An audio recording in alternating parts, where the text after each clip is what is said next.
Hi everyone, welcome to Python Life YouTube channel. ఈ వీడియోలో నేను మీకు డెవాప్స్ టూల్స్ గురించి బ్రీఫ్గా ఎక్స్ప్లెయిన్ చేస్తాను. ఓకేనా? డెవాప్స్లో మనకి ఫేజెస్ ఉంటాయని మనం ఆల్రెడీ డిస్కస్ చేసాం కదా. ఈచ్ ఫేజ్లో మనకి కొన్ని టూల్స్ అయితే యూజ్ అవుతాయి. ఒక అప్లికేషన్ని క్విక్గా అండ్ యాక్యురేట్ వేలో క్లయింట్కి డెలివరీ చేయడానికి మనకి ఈ టూల్స్ అయితే యూజ్ అవుతాయి అని చెప్పొచ్చు. ఓకేనా? సో, డెవాప్స్ టూల్స్ నేర్చుకోవడానికి ముందు మీరు లైనక్స్, గిట్ అండ్ గిట్‌హబ్ గురించి నేర్చుకోవాలి. ఓకేనా? ఆల్రెడీ లైనక్స్ పైన కొన్ని వీడియోస్ మన ఛానల్‌లో ఉన్నాయి. మీరు అవి రిఫర్ చేయొచ్చు. అండ్ గిట్‌హబ్ గురించి కూడా సెపరేట్ వీడియోస్ చేశాను. సో, అవి మీరు రిఫర్ చేయొచ్చు. సో, ఈ వీడియోలో అయితే నేను మీకు మావిన్ టూల్ గురించి ఎక్స్‌ప్లెయిన్ చేస్తాను. ఓకేనా? ఈ మావిన్‌ని మనం బిల్డ్ టూల్‌గా కాల్ చేస్తాం. ఈ మావిన్‌ని యూజ్ చేసి మనం మన అప్లికేషన్‌ని జార్ ఫైల్‌గా గానీ, వార్ ఫైల్‌గా ఈఆర్ ఫైల్‌గా కన్వర్ట్ చేస్తాం. సో, ఎందుకు ఇలా మనం ఒక అప్లికేషన్‌ని వార్ ఫైల్‌లోకి, ఈఆర్ ఫైల్‌లోకి కన్వర్ట్ చేస్తున్నాం అంటే, మనం ఏదైనా అప్లికేషన్‌ని క్లయింట్‌కి డెలివరీ చేయాలంటే ఓకేనా? ఫస్ట్ మనం దాన్ని లైక్ ఈ జార్ ఫైల్‌లోకి వార్ ఫైల్‌లోకి, ఈఆర్ ఫైల్‌లోకి కన్వర్ట్ చేయాల్సి ఉంటుంది. ఇఫ్ ఆ అప్లికేషన్ అనేది జావా అప్లికేషన్ అయితే మనం జార్ ఫైల్‌లోకి కన్వర్ట్ చేస్తాం. వెబ్ అప్లికేషన్ అయితే వార్ ఫైల్‌లోకి అలా కన్వర్ట్ చేయాల్సి ఉంటుంది. సో, ఫస్ట్ మనము ఒక అప్లికేషన్‌ని డెవలప్ చేయాలంటే ఫస్ట్ ఏం చేస్తాం? క్లయింట్ నుండి రిక్వైర్మెంట్స్‌ని గ్యాదర్ చేస్తాం. ఓకేనా? క్లయింట్ నుండి రిక్వైర్మెంట్స్‌ని గ్యాదర్ చేసి ఆ రిక్వైర్మెంట్స్‌ని బేస్ చేసుకొని అప్లికేషన్‌ని like back end and front end code use చేసి డెవలప్ చేస్తాం. సో, మనకి అప్పుడు లాట్ ఆఫ్ ఫైల్స్ ఉంటాయి కదా. ఆ ఫైల్స్ అన్నిటిని లైక్ ఒక దగ్గర ప్యాక్ చేస్తాం. అంటే ఆ అప్లికేషన్‌ని మనం ప్యాక్ చేసి లైక్ జార్ ఫైల్‌లోకి వార్ ఫైల్ ఈఆర్ ఫైల్‌గా కన్వర్ట్ చేస్తాం. చేశాకే అప్పుడు మనం ఆ అప్లికేషన్‌ని మనం క్లయింట్‌కి డెలివర్ చేయొచ్చు. ఓకేనా? So, what is mean by JAR file, EAR file and వార్ ఫైల్ అనేది కూడా మనం తెలుసుకుందాం. సో, బిఫోర్ దట్ మీకు ఫస్ట్ జావా అంటే కూడా మనకి బేసిక్ ఐడియా ఉండాలి. ఓకేనా? మనం మావిన్ గురించి డిస్కస్ చేయడానికి ముందు. సో, ఇక్కడ చూడండి, నేను మీకు జావా గురించి సింపుల్ బేసిక్ పాయింట్స్ చెప్తున్నాను. Java is a simple and high level programming language. ఓకేనా? ఈ జావా అనేది మనం programming language. And next Java language was developed by Sun Microsystem. సో, ఇది మనకి సన్ మైక్రో సిస్టమ్ వాళ్ళు డెవలప్ చేశారు. బట్ దీన్ని మళ్ళీ ఒరాకిల్ వాళ్ళు తీసుకున్నారు 2010లో. Java is under the licence of Oracle అని అంటున్నాం అందుకే. ఓకేనా? So, Java is a free and open source programming language. అంటే ఇది మనకి ఎక్కడైనా అవైలబుల్ ఉంటుంది. And next Java is platform independent అని అంటున్నాం. ప్లాట్ఫామ్ ఇండిపెండెంట్ అంటే ఏంటి? నథింగ్ బట్ ఇది అన్ని ఆపరేటింగ్ సిస్టమ్స్‌ని యాక్సెప్ట్ చేస్తుంది అని చెప్పొచ్చు. ఓకేనా? Java program files have dot Java as their extension. ఓకేనా? అంటే మనము జావా ప్రోగ్రామింగ్ లాంగ్వేజ్ యూజ్ చేసి రాసిన ఫైల్స్ ఏవైతే ఉంటాయో అవి మనం డాట్ జావా అనే ఎక్స్‌టెన్షన్‌తో సేవ్ చేస్తాం. ఓకేనా? సో, జావా ప్రాజెక్ట్‌ని డిప్లాయ్ చేయాలి అంటే మనం దాన్ని జార్ ఫైల్ వార్ ఫైల్‌గా కన్వర్ట్ చేయాల్సి ఉంటుంది. సో, జార్ అంటే ఏంటి అనేది కూడా మనం చూద్దాం. ఇక్కడ చూడండి. To deploy Java project we package all dot class files as JAR వార్ ఫైల్స్‌గా కన్వర్ట్ చేస్తాం. So, JAR stands for the Java archive file and next వార్ stands for the web archive file. ఓకేనా? Standalone Java projects are packaged as JAR files. ఓకేనా? Standalone Java projects అన్నీ కూడా మనకి jar ఫైల్స్‌గా convert చేసి ఆ తర్వాత మనం డిప్లాయ్ చేస్తాం. సో, ఇది మనకి బేసిక్ పాయింట్స్. ఓకేనా? సో, ఇప్పుడు మనము మావిన్ టూల్ గురించి తెలుసుకుందాం. ఓకేనా? సో, నేను మీకు ఇందాక సింపుల్‌గా చెప్పాను. మావిన్ అంటే ఏంటి? అది ఎందుకు యూజ్ అవుతుంది అని. సో, ఇక్కడ పాయింట్స్ చూడండి. Maven is free and open source software provided by the Apache organization. ఓకేనా? ఇది అపాచీ ఆర్గనైజేషన్ వాళ్ళు ప్రొవైడ్ చేశారు. ఇది మనకి free and open source software అని చెప్పొచ్చు. And Maven software is developed using Java programming language. So నేను మీకు జావా బేసిక్ పాయింట్స్ ఎందుకు చెప్పాను అంటే, ఈ మావిన్ టూల్ అనేది మనకి జావా ప్రోగ్రామింగ్ లాంగ్వేజ్ యూజ్ చేసి డెవలప్ చేశారు. ఓకేనా? మావిన్ సాఫ్ట్‌వేర్‌ని. సో అందుకే నేను మీకు జావా బేసిక్ పాయింట్స్ అయితే చెప్పాను. And Maven is used to perform build automation for Java projects. ఓకేనా? జావా ప్రాజెక్ట్స్‌కి మనకిది ఎందుకు యూజ్ అవుతుంది? బిల్డ్ చేయడానికి యూజ్ అవుతుంది. జావా ప్రాజెక్ట్స్‌ని బిల్డ్ చేయడానికి. So Maven is called a Java build tool. ఓకేనా? సో దీన్ని మనం జావా బిల్డ్ టూల్ అని కూడా చెప్పొచ్చు. ఇది మనకి ఎప్పుడు రిలీజ్ అయింది? 2004లో రిలీజ్ అయింది. అండ్ మనకి ఈ మావిన్‌కి ఆల్టర్‌నేటివ్‌గా మనకి యాంట్ టూల్ అని, గ్రాడిల్ టూల్ అని మార్కెట్‌లో అవైలబుల్‌గా ఉన్నాయి. ఓకేనా? ఈ మావిన్ కాకుండా. సో ఈ మావిన్‌ని యూజ్ చేసి అయితే మనం ప్రాజెక్ట్ డిపెండెన్సీస్‌ని కూడా డౌన్‌లోడ్ చేయొచ్చు. For example like database related project ఉంటే దానికి సంబంధించిన లైబ్రరీస్ కానీ అండ్ థర్డ్ పార్టీ సాఫ్ట్‌వేర్ కాన్ఫిగరేషన్‌కి సంబంధించి కావచ్చు. వీటిని మనం డిపెండెన్సీస్ అని అంటాం. సో ఒక అప్లికేషన్‌కి కావాల్సిన లైబ్రరీస్, డిపెండెన్సీస్ వీటన్నిటిని కూడా మనకి డౌన్‌లోడ్ చేయడానికి మనకి ఈ మావిన్ టూల్ అయితే యూజ్ అవుతుంది. ఓకేనా? సో ఇది మనకి మావిన్ గురించి. సో ఎవ్రీ మావిన్ ప్రాజెక్ట్ కూడా మనకి pom.xml ఫైల్‌ని కలిగి ఉంటుంది. ఓకేనా? ఎవ్రీ మావిన్ ప్రాజెక్ట్ అంటే one pom.xml file.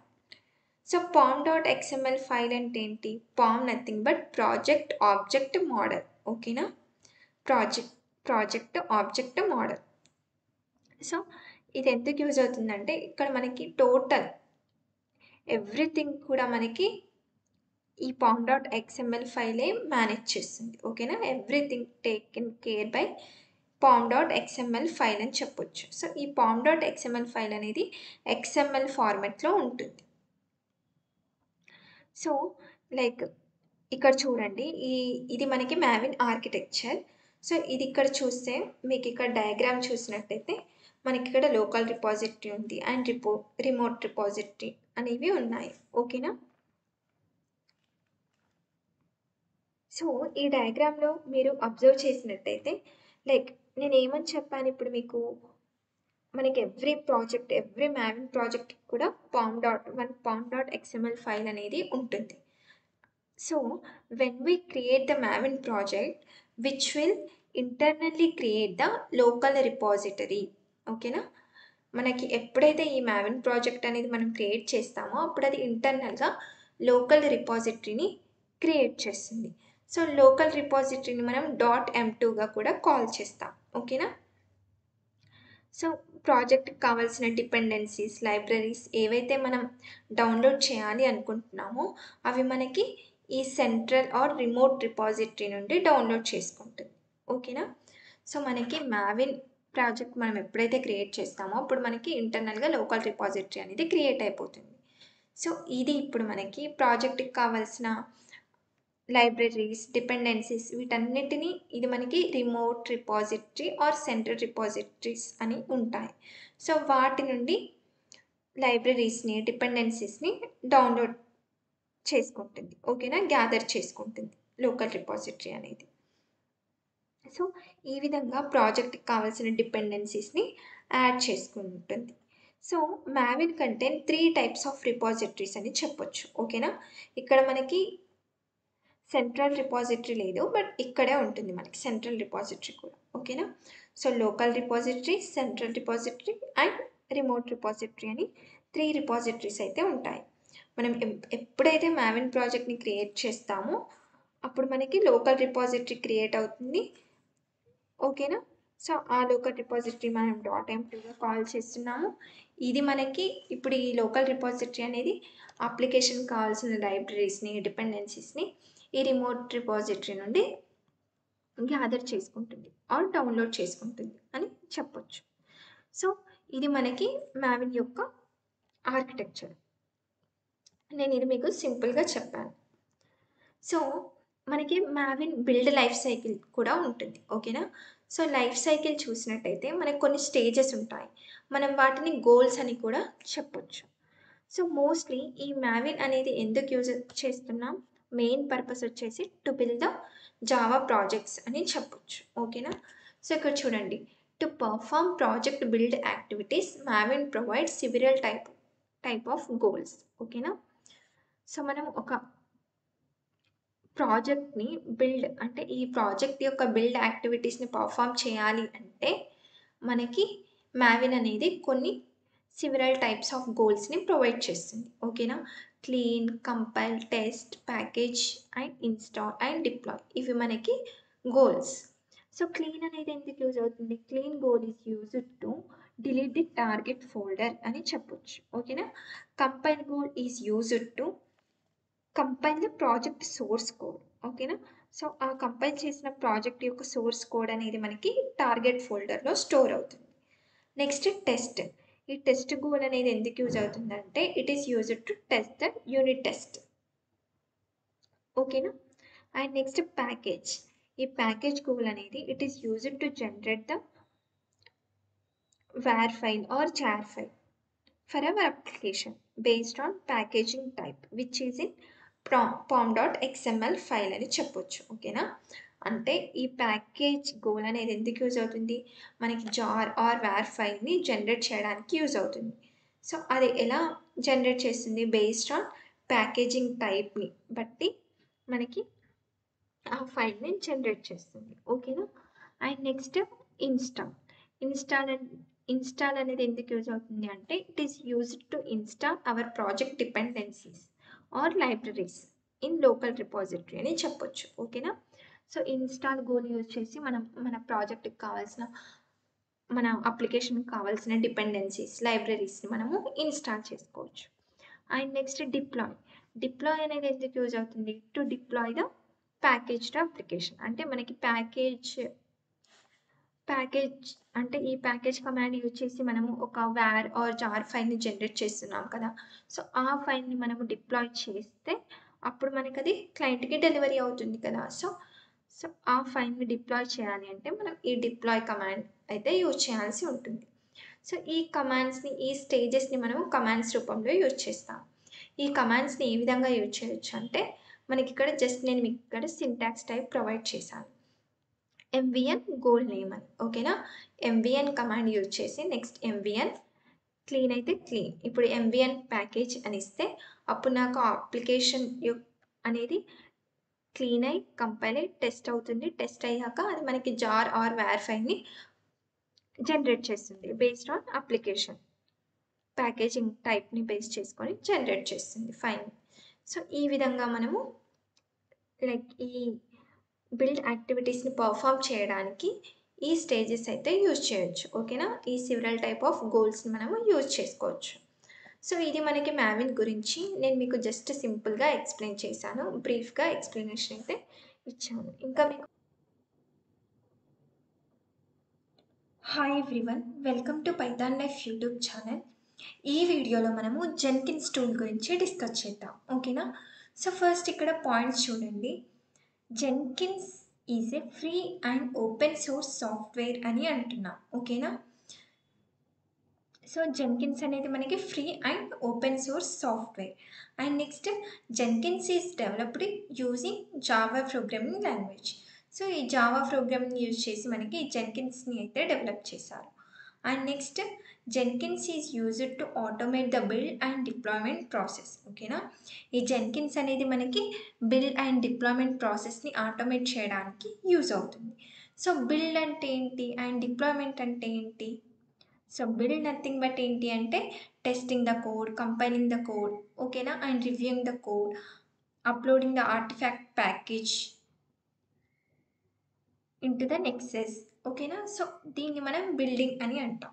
So build అంటే ఏంటంటే ఇంకోసారి నేను మీకు క్లియర్గా ఎక్స్ప్లెయిన్ చేస్తాను, చూడండి. ఫస్ట్ మనము రిమోట్ రిపాజిటరీలో ఉన్న కోడ్ని మనం ఫెచ్ చేసుకుంటాం కదా. So taking the code from the remote repository and Maven use చేసి మనం దాన్ని కంపైల్ చేస్తాం. ఆఫ్టర్ దట్ డెవలపర్ డెవలప్ చేసిన కోడ్ని రివ్యూ చేస్తాం యూజింగ్ సోనార్ క్యూబ్. ఓకేనా? ఇఫ్ ఆ కోడ్లో ఇంకా ఏమైనా డ్రాబ్యాక్స్ ఉంటే అప్పుడు డెవలప్మెంట్ టీమ్కి సెండ్ చేస్తాం. సో ఆ ప్యాకేజ్ ఫైల్ని, ఓకేనా, మావిన్ యూజ్ చేసి మనం బిల్డ్ చేస్తాం కదా. సో ఆ ప్యాకేజ్ ఫైల్ని ఆర్ ఆ ఆర్టిఫాక్ట్ కోడ్ని మనము నెక్సెస్ యూజ్ చేసి రిపాజిటరీస్ క్రియేట్ చేసి అందులో స్టోర్ చేస్తాం. ఓకేనా? సో దీన్ని మనము బిల్డ్ ప్రాసెస్ అని అంటాం. So artefact code nothing but which is ready to deploy. The code which is ready to deploy, దాన్ని మనము ఆర్టిఫాక్ట్ కోడ్ అని అంటాం. ఓకేనా? సో ఈ టోటల్ ప్రాసెస్ ఏదైతే ఉందో నేను ఏది చెప్పానో అదంతా కూడా మనం బిల్డ్ అని చెప్పొచ్చు. ఓకేనా? సో నెక్స్ట్ డిప్లాయ్మెంట్ అంటే ఏంటి? Deployment process nothing but the process of keeping the వేర్ or JAR into the server అని అంటున్నాం. అంటే మనం ప్యాకేజ్ చేసినప్పుడు మనకి ఆ అప్లికేషన్ నుండి మనకి వేర్ ఫైల్ ఆర్ జార్ ఫైల్ ఏదో ఒక ఫైల్ అనేది జనరేట్ అవుతుంది కదా.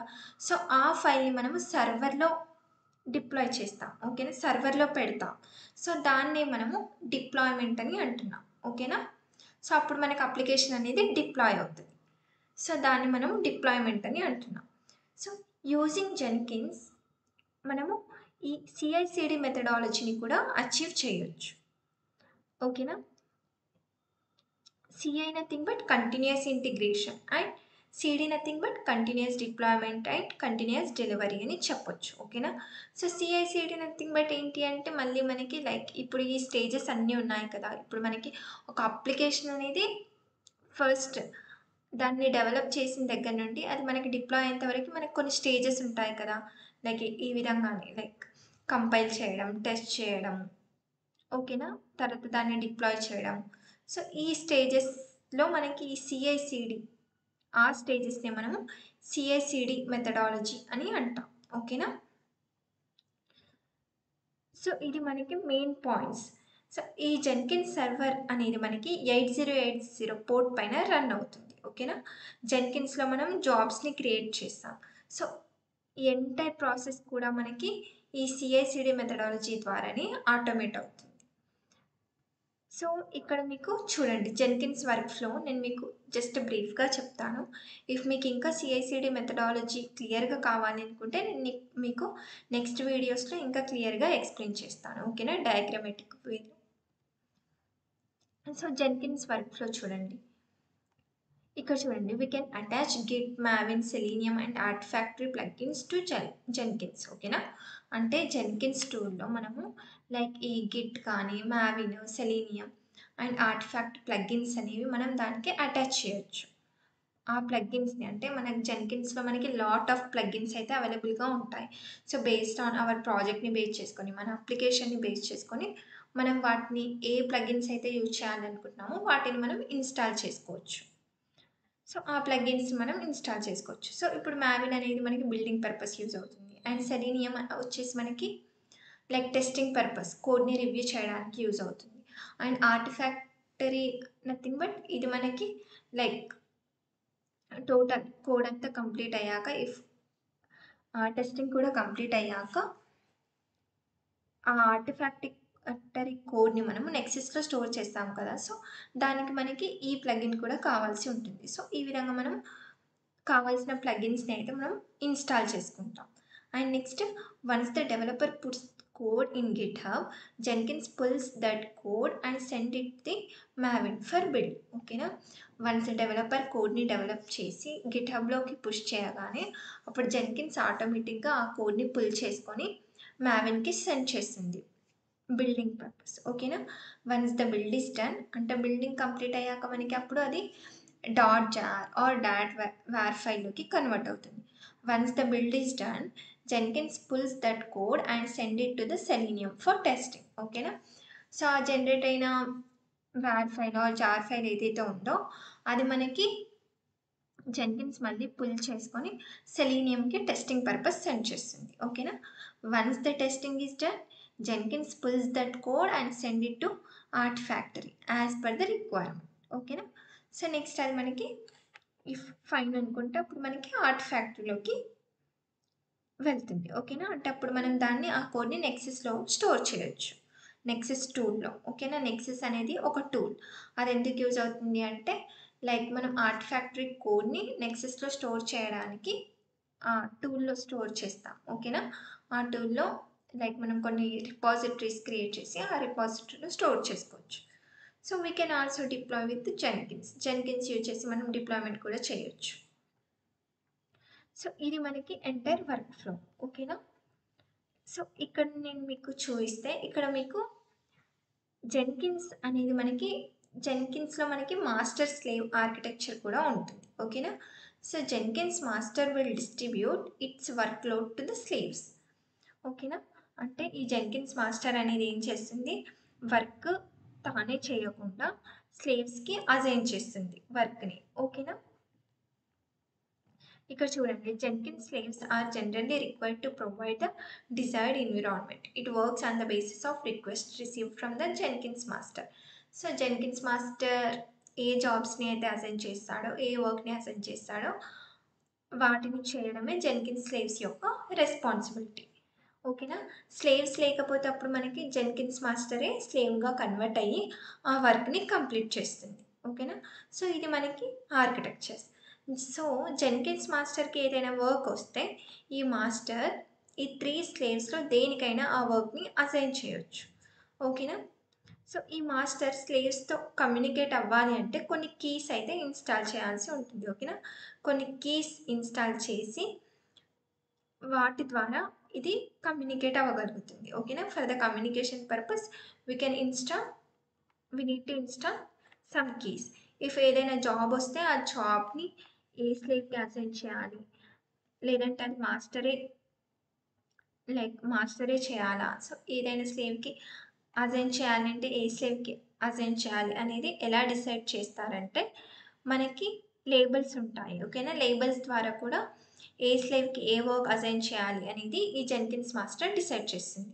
ఫర్ ఎగ్జాంపుల్ ఇప్పుడు లేబుల్ 1 జెన్కిన్స్ స్లేవ్ 1కి, అండ్ లేబుల్ 2 జెన్కిన్స్ స్లేవ్ 2కి, అండ్ లేబుల్ 3 జెన్కిన్స్ స్లేవ్ ఈ థర్డ్ జెన్కిన్స్ స్లేవ్కి అటాచ్ ఉంటే అప్పుడు జెన్కిన్స్ మాస్టర్ అనేది లేబుల్ 1 సెలెక్ట్ చేస్తే అప్పుడు ఆ వర్క్ అనేది జెన్కిన్స్ స్లేవ్ 1కి అసైన్ అవుతుంది. ఇఫ్ లేబుల్ 2 సెలెక్ట్ చేస్తే జెన్కిన్స్ స్లేవ్ 2కి అసైన్ అవుతుంది. ఓకేనా. ఇఫ్ లేబుల్ 3 సెలెక్ట్ చేస్తే జెన్కిన్స్ స్లేవ్ 3కి ఆ వర్క్ అనేది అసైన్ అవుతుంది. సో ఈ విధంగా ఉంటుంది మనకి architecture. So if before Jenkins మనకి వర్క్ ఫ్లో ఏ విధంగా ఉండేది అనేది కూడా మనం చూద్దాం. ఓకేనా. సో ఇది మనకి డయాగ్రామ్. ఓకేనా. సో ఇక్కడ అబ్జర్వ్ చేస్తే ఇతను ఒక డెవలపర్ అనుకుందాం. ఓకేనా. ఇక్కడ ఒక డెవలపర్ ఉన్నాడు. సో ఇతను డెవలప్ చేసిన కోడ్ని గిట్హబ్ రిపాజిటరీలో స్టోర్ చేస్తాడు. ఓకేనా. అతను డెవలప్మెంట్ కంప్లీట్ అయ్యాక ఆ కోడ్ని గిట్ రిపాజిటరీలో స్టోర్ చేస్తాడు. సో ఇక్కడ developer for example Thursday login అయ్యాడు 10 o'clockకి అనుకుందాం. ఓకేనా. సో 10 to 11 అతను ఏం చేశాడు, ఒక 10 lines ఆఫ్ కోడ్ని డెవలప్ చేసి గిట్ రిపాజిటరీలోకి పుష్ చేశాడు. సో ఇప్పుడు ఈ కోడ్ని టెస్ట్ చేయడానికి మనకి ఫ్యూ స్టేజెస్ అయితే ఉంటాయి. ఓకేనా. సో టెస్టింగ్ కంప్లీట్ అయితే ఇఫ్ అది వర్క్ ఫైన్ అయితే ప్రీ ప్రాడ్కి మూవ్ చేస్తాం. సో ఇలా మనకి డిఫరెంట్ ఎన్విరాన్మెంట్స్లో ఉంటుంది టెస్టింగ్ అనేది. ఓకేనా. మళ్ళీ ప్రీ ప్రాడ్ నుండి ప్రాడ్కి మూవ్ అవుతుంది ఆ కోడ్ అనేది. సో డెవాప్స్ పర్సన్ యొక్క రెస్పాన్సిబిలిటీ ఇక్కడ ఏంటి అంటే ఫస్ట్ మనకి ఇప్పుడు డెవలపర్ రాసిన కోడ్ అనేది గిట్ రిపాజిటరీలో ఉంది కదా. సో ఇక్కడ డెవాప్స్ పర్సన్ యొక్క రెస్పాన్సిబిలిటీ ఈ రిమోట్ రిపాజిటరీలో ఉన్న కోడ్ని టెస్టింగ్ ఫేజ్కి పంపడం. ఓకేనా. సో ఇతను 10 to 11 కోడ్ రాసి at 11 o'clockకి గిట్ రిపాజిటరీకి పుష్ చేశాడు. సో ఇప్పుడు డెవాప్స్ పర్సన్ దీన్ని టెస్టింగ్ ఫేజ్కి పంపాడు. ఓకేనా. సో 11 to 12 ఇన్ బిట్వీన్ టైంలో 12కి టెస్టింగ్ కంప్లీట్ అయింది, 12కి ఫీడ్బ్యాక్ వచ్చింది. ఓకేనా. So feedback based on that feedback మళ్ళీ ఇంకో 20 lines ఆఫ్ కోడ్ని 12 to 1 time 12 PM to 1 PM time మిడిల్లో ఇంకో 20 lines ఆఫ్ కోడ్ని డెవలప్ చేశాడు. ఓకేనా. సో నెక్స్ట్ డెవలప్ చేసి అట్ 1:30 అరౌండ్ 1:30కి అలా రిమోట్ రిపాజిటరీకి మళ్ళీ ఆ కోడ్ని పుష్ చేశాడు. ఓకేనా. సో 1:30కి పుష్ చేశాడు. ఓకే. సో ఇప్పుడు ఇక్కడ 1:30 ఆ టైంలో డెవాప్స్ పర్సన్ లేడు, లంచ్కి వెళ్ళాడు అనుకుందాం. సో అప్పుడు అతను వచ్చేంత వరకు ఇప్పుడు ఈ కోడ్ అనేది గిట్ రిపాజిటరీలో ఉన్న కోడ్ అనేది టెస్టింగ్ ఫేజ్కి వెళ్ళాలి అంటే డెవాప్స్ పర్సన్ వచ్చేంత వరకు కూడా వెయిట్ చేయాలి. బట్ ఇక్కడ at the same time developer కూడా ఫీడ్బ్యాక్ కోసం వెయిట్ చేస్తూ ఉంటాడు.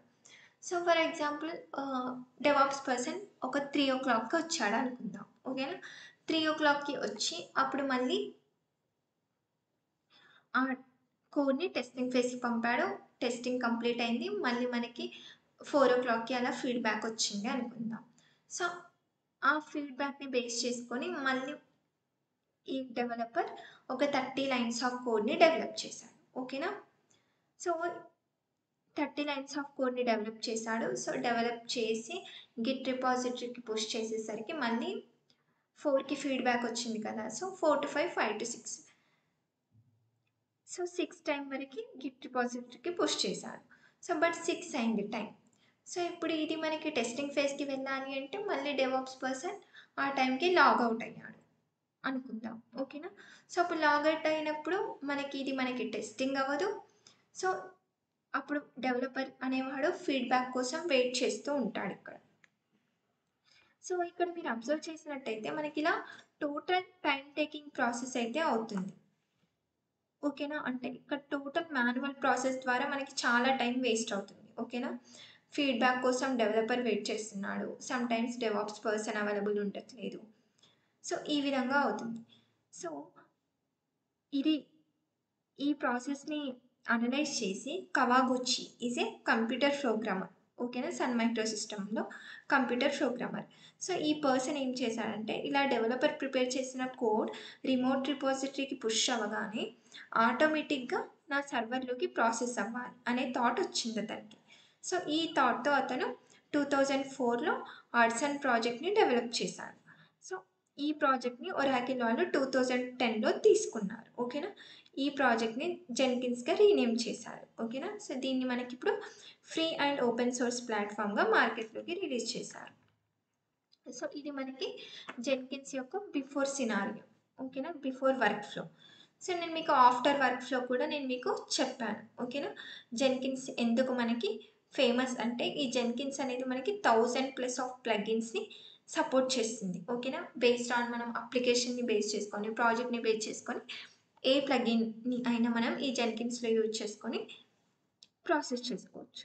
సో, ఇది మనకి జెన్కిన్స్ యొక్క బ్రీఫ్ ఎక్స్‌ప్లనేషన్. ఓకేనా? సో, ఇక్కడ ప్లగిన్ నథింగ్ బట్ ఏంటి అంటే స్మాల్ పీస్ ఆఫ్ సాఫ్ట్‌వేర్ అని చెప్పొచ్చు. ఓకేనా? సో, ఇది మీకు జెన్కిన్స్ యొక్క బ్రీఫ్ ఎక్స్‌ప్లనేషన్. ఐ థింక్ ఇప్పుడు మీకు జెన్కిన్స్ అంటే ఏంటి అనేది అర్థమైంది అనుకుంటున్నాను. Hi everyone, welcome to Python Life YouTube channel. ఈ వీడియోలో మనము యాన్సిబుల్ టూల్ గురించి తెలుసుకుందాం. ఓకేనా? సో, ఇక్కడ పాయింట్స్ చూసినట్టయితే ఫస్ట్ పాయింట్ చూడండి. Ansible is free and open source software. So, ఇది కూడా మనకి free and open source software అని అంటున్నాం. ఓకేనా? అండ్ నెక్స్ట్ వన్ పాయింట్ ఏముంది? Ansible is under the licence of Red Hat అని అంటున్నాం. అంటే ఈ రెడ్ హ్యాట్ కంపెనీ వాళ్ళు ఈ యాన్సిబుల్ టూల్‌ని మెయింటైన్ చేస్తున్నారు. ఓకే? అండ్ నెక్స్ట్ ఈ యాన్సిబుల్ అనేది ఎవరి ద్వారా క్రియేట్ అయింది? Michael Dehaan. Okay? In the year of 2012. And next point చూడండి. Supported platforms RHCL, Debian, CentOS, Oracle, Linux అని అంటున్నాం. ఓకేనా? అంటే ఈ యాన్సిబుల్ అనేది మనకి ఈ ఫ్లేవర్స్‌లో అంటే సో, ఇలా ఎన్ నంబర్ ఆఫ్ ఫ్లేవర్స్‌ని సపోర్ట్ చేస్తుంది అని చెప్పొచ్చు. ఓకేనా? సో, మనకి డిఫరెంట్ టైప్ ఆఫ్ ఫ్లేవర్స్‌ని మనకి సపోర్ట్ చేస్తుంది యాన్సిబుల్ అనేది. Next one, Ansible is used as a configuration management tool. ఓకేనా? ఇది ఎందుకు యూజ్ చేస్తాం మనము? కాన్ఫిగరేషన్స్‌ని మేనేజ్ చేయడానికి. సో, ఈ యాన్సిబుల్‌ని మనము కాన్ఫిగరేషన్ మేనేజ్మెంట్ టూల్ అని అంటాం. ఓకేనా? ఓకే. సో, కాన్ఫిగరేషన్ మేనేజ్మెంట్ అంటే ఏంటి? అనేది కూడా మనం తెలుసుకుందాం. ఓకేనా?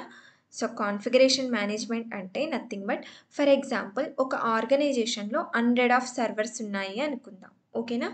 సో, ఆ 100 సర్వర్స్‌లో కూడా నేను అపాచీ వెబ్ సర్వర్‌ని ఇన్‌స్టాల్ చేయాలి అనుకుందాం. ఓకేనా?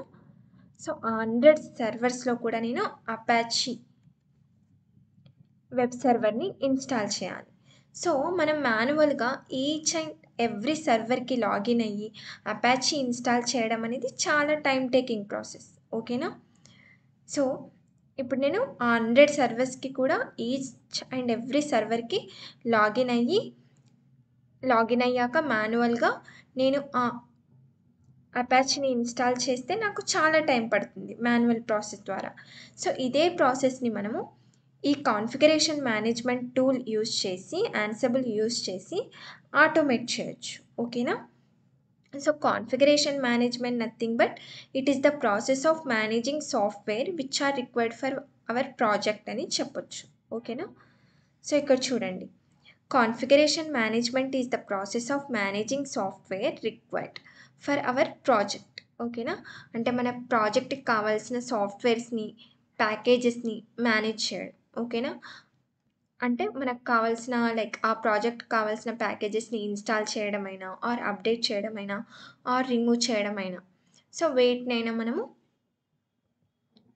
పర్ఫామ్ చేస్తున్నామంటే that is nothing but configuration అని చెప్పొచ్చు. ఓకేనా? సో కాన్ఫిగరేషన్ మేనేజ్మెంట్ టూల్స్ మనకి ఈ యాన్సిబుల్కి ఆల్టర్నేటివ్గా మనకి మార్కెట్లో చెఫ్ అండ్ పర్ఫెక్ట్ కూడా ఉన్నాయి. ఓకేనా? సో ఇది మనకి బేసిక్ అండర్స్టాండింగ్ యాన్సిబుల్ గురించి. ఓకేనా? ఏం చెప్పాను? యాన్సిబుల్ అనేది మనకి configuration management tool. So configuration management అంటే ఏంటి? మనం ఆల్రెడీ ఇందాక డిస్కస్ చేసాం.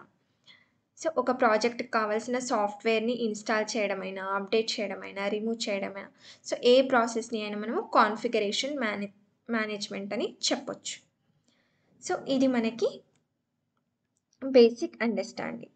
అండ్ నెక్స్ట్ మనము యాన్సిబుల్ ఆర్కిటెక్చర్ గురించి కూడా తెలుసుకుందాం. ఓకేనా? సో ఇక్కడ మీరు అబ్జర్వ్ చేస్తే ఇది మనకి యాన్సిబుల్ ఆర్కిటెక్చర్. సో ఇది మనకి యాన్సిబుల్ సర్వర్. ఓకేనా? యాన్సిబుల్ సర్వర్ అంటాం, ఆర్ యాన్సిబుల్ కంట్రోల్ మేనేజర్ అని కూడా అంటాం. ఓకేనా? ఇది మేనేజ్మెంట్ నోడ్ అని అంటున్నాం ఇక్కడ. సో ఇవి వచ్చేసి మనకి టార్గెట్ మషిన్స్. ఓకేనా?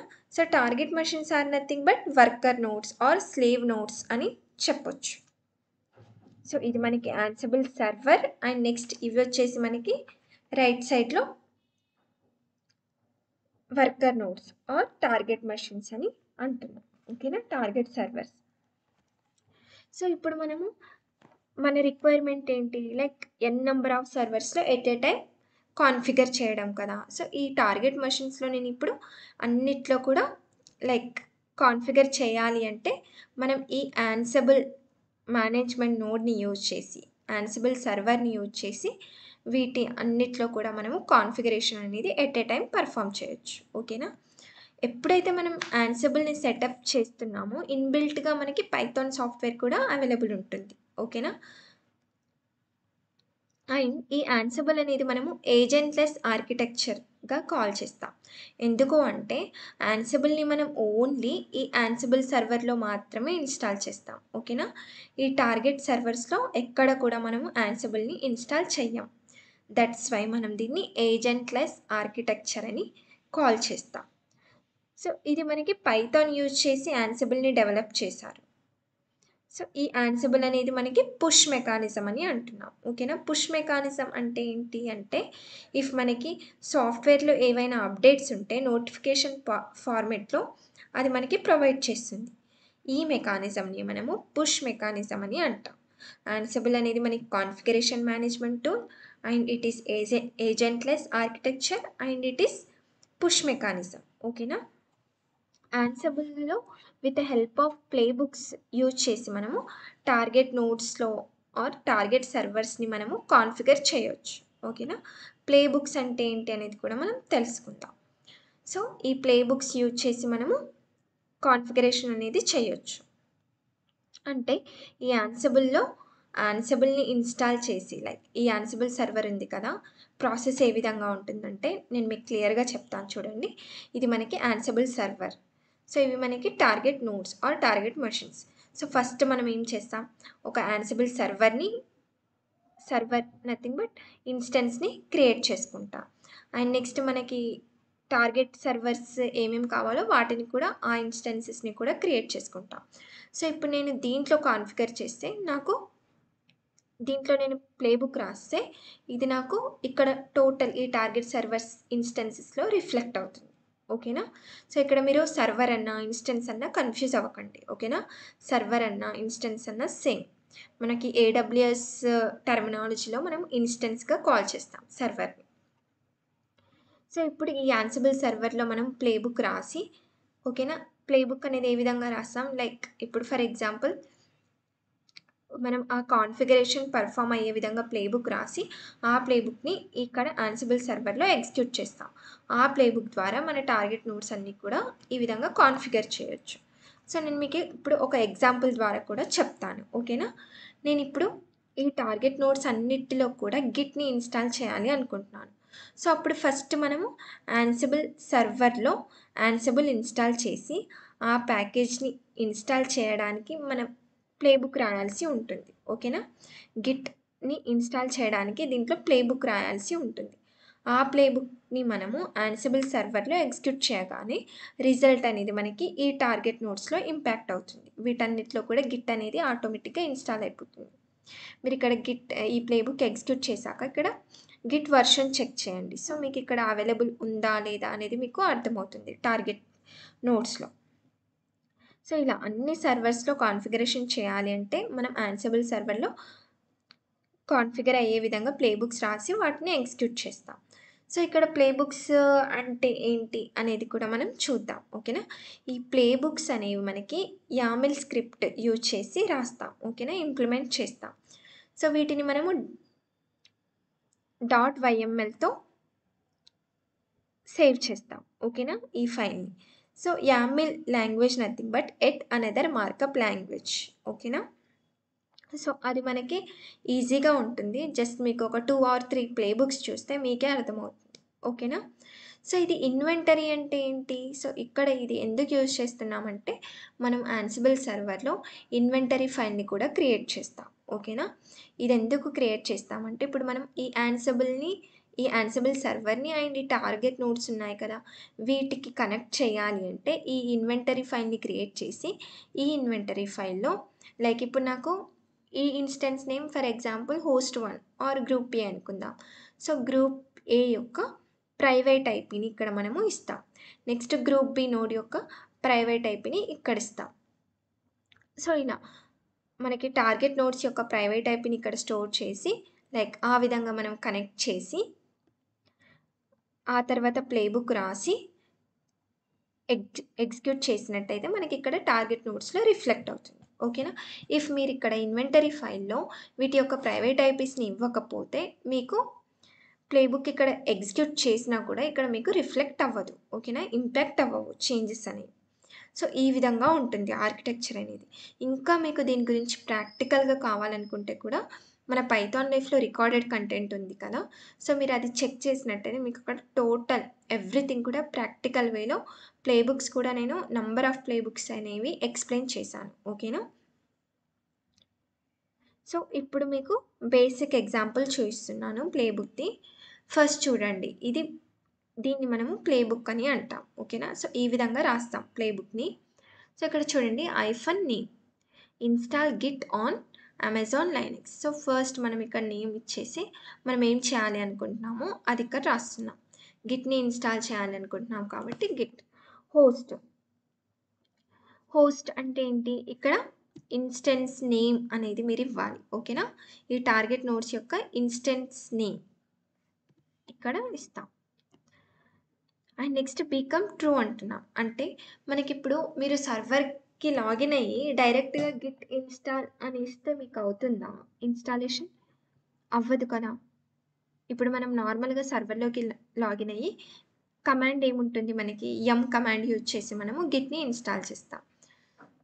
ఇన్‌స్టాల్ గిట్ అని. బట్ సో, మీరు సర్వర్‌లోకి లాగిన్ అయ్యాక సూడో యాక్సెస్ కావాలి కదా! మీకు రూట్ యాక్సెస్‌లోకి వెళ్ళాకే మీరు గిట్‌ని ఇన్‌స్టాల్ చేస్తారు. సో, ఇక్కడ కూడా మనకి రూట్ యాక్సెస్ కావాలి అనుకుంటే మనం ఇక్కడ బీకమ్ అని ఇచ్చేసి ట్రూ అని ఇస్తున్నాం. ఆర్ యెస్ అని కూడా ఇవ్వచ్చు. సో, అప్పుడు మనకి సూడో యాక్సెస్ అనేది రూట్ యాక్సెస్ అనేది వస్తుంది. ఓకేనా? Next task. మన టాస్క్ ఏంటి ఇక్కడ? నేమ్ ఇచ్చేసి ఇన్‌స్టాల్ గిట్. ఓకేనా? నేమ్ ఇన్‌స్టాల్ గిట్ ఇచ్చి నెక్స్ట్ మనం ఏం చేయాలి అనుకుంటాం? ప్యాకేజ్‌ని ఇన్‌స్టాల్ చేయాలి. సో, ప్యాకేజ్‌ని ఇన్‌స్టాల్ చేయాలి అంటే కమాండ్ అయితే యూజ్ చేస్తాం. ఓకేనా? సో, అమెజాన్ లైనక్స్‌లో అయితే మనము కమాండ్ యూజ్ చేస్తాం. ఉబుంటూలో అయితే మనము వేరే కమాండ్‌ని యాప్ట్‌ని యూజ్ చేస్తాం. ఏపీటీ. ఓకేనా? సో, నేమ్ వచ్చేసి గిట్‌ని ఇన్‌స్టాల్ చేయాలనుకుంటున్నాం. స్టేట్ వచ్చేసి ప్రెజెంట్. ఓకేనా? Nothing but install. సో ఈ విధంగా మనము ఇన్‌స్టాల్ చేయొచ్చు. ఓకే. సో ఇక్కడ మనకి ఇది కీ వాల్యూ ఫార్మాట్‌లో ఉంది. మీరు ప్లే బుక్ అబ్జర్వ్ చేసినట్టయితే. ఓకేనా? సో ఇలానే ఉంటుంది మనకి ప్లే బుక్ అనేది. సో ఇక్కడ నేను మీకు జస్ట్ స్క్రీన్ షాట్ కూడా ప్రొవైడ్ చేస్తున్నాను. ఎందుకంటే మనకి ప్లే బుక్స్‌లో ఇండెంటేషన్ అనేది చాలా ఇంపార్టెంట్. ఓకేనా? మీరు దీన్ని విజువల్ స్టూడియోలో ప్రాక్టీస్ చేసినట్టయితే మీకు ఈజీగా ఇండెంటేషన్ కూడా ఈజీగా మీరు ఐడెంటిఫై చేయొచ్చు. సో ఇక్కడ చూడండి. ఇది మనకి ఇండెంటేషన్‌తో కరెక్ట్‌గా ఉంది ప్లే బుక్ అనేది. ఓకేనా? సో దీన్ని సేవ్ చేసి మీరు ఎగ్జిక్యూట్ చేసినట్టయితే మీకు అన్ని టార్గెట్ సర్వర్స్‌లో గిట్ అనేది ఇన్‌స్టాల్ అయిపోతుంది. సో ఇది మనకి బేసిక్ యాన్సిబుల్ యొక్క working scenario. Hi everyone, welcome to Python Life YouTube channel. ఈ వీడియోలో మనం డాకర్లో కంటైనరైజేషన్ టాపిక్ గురించి తెలుసుకునే ముందు మనం వర్చువలైజేషన్ గురించి తెలుసుకుందాం. ఓకేనా? సో ఫస్ట్ అయితే నేను మీకు ఒక బేసిక్ ఆర్కిటెక్చర్, మనం ఒక అప్లికేషన్ని డెవలప్ చేయడానికి బేసిక్ ఆర్కిటెక్చర్ ఏ విధంగా ఉంటుంది అనేది తెలుసుకుందాం. ఓకేనా? సో మనకి బేసిక్ ఆర్కిటెక్చర్ ఏ విధంగా ఉంటుంది? ఫస్ట్ మనకి ఫ్రంట్ ఎండ్ ఉంటుంది, నెక్స్ట్ బ్యాక్ ఎండ్, ఆ తర్వాత డేటాబేస్. సో ఈ విధంగా మనం ఒక అప్లికేషన్ని డెవలప్ చేయడానికి ఈ ప్రాసెస్ అయితే, ఈ విధంగా ఆర్కిటెక్చర్ అయితే మనకి ఉంటుంది. ఫ్రంట్ ఎండ్ నథింగ్ బట్ ఏంటి? రియాక్ట్ జేఎస్, హెచ్టిఎంఎల్, సిఎస్, ఇవన్నీ కూడా మనకి ఫ్రంట్ ఎండ్ అని చెప్పొచ్చు. And next back end nothing but Java, Python, ఇవన్నీ కూడా మనం బ్యాక్ ఎండ్గా కన్సిడర్ చేస్తాం. And next database nothing but MySQL, MongoDB, ఇవన్నీ కూడా మనకి డేటాబేసెస్. డేటాని స్టోర్ చేయడానికి, ఒక అప్లికేషన్ యొక్క డేటాని స్టోర్ చేయడానికి మనం డేటాబేసెస్ అయితే యూజ్ చేస్తాం. సో ఈ విధంగా అయితే మనకి ఉంటుంది బేసిక్ ఆర్కిటెక్చర్. సో నేను మీకు ఒక ఎగ్జాంపుల్ చెప్తున్నాను. ఫర్ ఎగ్జాంపుల్, నేను ఒక అప్లికేషన్ని డెవలప్ చేయాలి అనుకున్నాను. ఓకేనా? సో నేను విండోస్ ఆపరేటింగ్ సిస్టమ్ యూజ్ చేసి ఒక అప్లికేషన్ని డెవలప్ చేశాను. బట్ నేను దాన్ని డిప్లాయ్ చేయడానికి ఆపరేషన్ టీమ్ వాళ్ళు మాత్రం మ్యాక్ ఓఎస్ అనే ఆపరేటింగ్ సిస్టమ్ని యూజ్ చేశారు. ఓకేనా? సో దాన్ని డిప్లాయ్ చేయడానికి మాత్రం ఆపరేషన్ టీమ్ వాళ్ళు మ్యాక్ ఓఎస్ అయితే యూజ్ చేస్తున్నారు. సో అప్పుడు మనకి ప్రాపర్గా అప్లికేషన్ అనేది డిప్లాయ్ అవుతుందా? లేదు. ఓకేనా? మనకి సమ్ కంపాటబిలిటీ ఇష్యూస్ అయితే వస్తాయి. ఓకేనా? సో నెక్స్ట్ సెకండ్ కేస్ చూడండి ఇప్పుడు. సో మనం ఇప్పుడు ఒక అప్లికేషన్ని ఒక అప్లికేషన్ని జావా 1.8.0 వర్షన్ యూజ్ చేసి డెవలప్ చేశాడు. ఓకే. బట్ డిప్లాయ్ చేసేటప్పుడు మాత్రం డిప్లాయ్మెంట్ టీమ్ వాళ్ళు జావా 11th వర్షన్ అయితే యూజ్ చేస్తున్నారు సేమ్ అప్లికేషన్ని డిప్లాయ్ చేయడానికి. సో ఇక్కడ మనకి అప్లికేషన్ అనేది ప్రాపర్గా డిప్లాయ్ అవుతుందా? నో. ఇక్కడ కూడా మనకి సేమ్ కొన్ని వర్షన్ కంపాటబిలిటీ ఇష్యూస్ అయితే వస్తాయి. సో దీనివల్ల మనకి ఎండ్ యూజర్కి అప్లికేషన్ అనేది ప్రాపర్గా రీచ్ అవ్వదు. ఓకేనా? సో నేను మీకు ఈ వర్చువలైజేషన్ కాన్సెప్ట్ గురించి క్లియర్గా చెప్తాను. సో ఈ స్లైడ్ చూసినట్టయితే ఇక్కడ మనకి డయాగ్రామ్ ఉంది. ఓకేనా? సో ఫస్ట్ మీకు వర్చువలైజేషన్ కాన్సెప్ట్ గురించి తెలియాలి అంటే మీరు ఈ డయాగ్రామ్ అయితే అండర్స్టాండ్ చేసుకోవాలి. సో ఇది నేను యూజ్ చేసే ల్యాప్టాప్ కాన్ఫిగరేషన్ అనుకుందాం. ఓకేనా? సిస్టమ్ కాన్ఫిగరేషన్ ఏముంది? 8 GB RAM and 500 GB hard disk. ఓకేనా? సో ఇది నా యొక్క సిస్టమ్ కాన్ఫిగరేషన్ అని అనుకుందాం. సో నేను ఇక్కడ 3 టైప్ ఆఫ్ అప్లికేషన్స్ని డెవలప్ చేయాలి అనుకుంటున్నాను. Application 1 and application 2 and application 3. ఓకేనా? 3 టైప్స్ ఆఫ్ అప్లికేషన్ని డెవలప్ చేయాలి అనుకుంటున్నాను. ఓకేనా? డెవలప్ చేస్తున్నాను. సో ఫస్ట్ అప్లికేషన్ని డెవలప్ చేయాలి అంటే నేను ఇక్కడ ఈ ఫస్ట్ అప్లికేషన్ని అయితే విండోస్ ఆపరేటింగ్ సిస్టమ్ పైన డెవలప్ చేస్తున్నాను. ఓకేనా? నార్మల్గా మనకి అప్లికేషన్ ఆర్కిటెక్చర్ ఏ విధంగా ఉంటుంది? Front end, back end and database. ఓకేనా? సో నేను ఇప్పుడు ఇక్కడ 3 అప్లికేషన్స్ని డెవలప్ చేయాలి అనుకుంటున్నాను. సో ఫస్ట్ అప్లికేషన్ అనేది నేను విండోస్ ఆపరేటింగ్ సిస్టమ్ పైన డెవలప్ చేస్తున్నాను. ఓకే. సో ఇప్పుడు ఇక్కడ ఫస్ట్ ఆపరేటింగ్ సిస్టమ్కి నేను front end, back end and database ఏది యూజ్ చేస్తున్నాను? React JS, Java 1.8 version back end and database వచ్చేసి మైఎస్క్యూఎల్. సో ఈ విధంగా తీసుకుంటున్నాను. సో ఈ 3 యాప్స్ని కూడా నేను ఈ ఓస్ట్ ఆపరేటింగ్ సిస్టమ్ పైన డెవలప్ చేస్తున్నాను. ఓకేనా? సో ఓస్ట్ ఆపరేటింగ్ సిస్టమ్ అంటే ఏంటి? What is mean by host operating system? In my laptop, I am using Windows operating system. So, Windows operating system can be iterated as a host operating system అని చెప్పొచ్చు. ఓకేనా?